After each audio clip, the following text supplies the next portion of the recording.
Vanessa is about to embark on the best experience of her entire life. She's joining a family of Milken educators across the state doing whatever necessary to change the lives of children.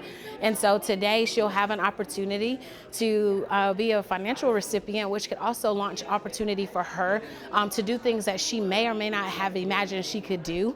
And again, she's coming into a family of educators, a network that can help her build on those ideas and make her dreams come true.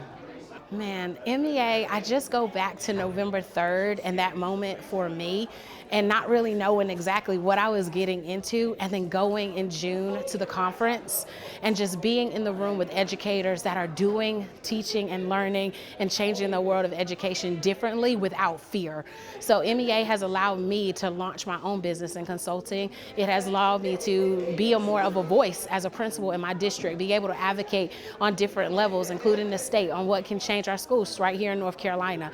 It also has given me a little network where I can lean into other leaders around the world that have different experiences that I could also continue to grow myself professionally. So I am very grateful for MEA for choosing me and allowing me this opportunity.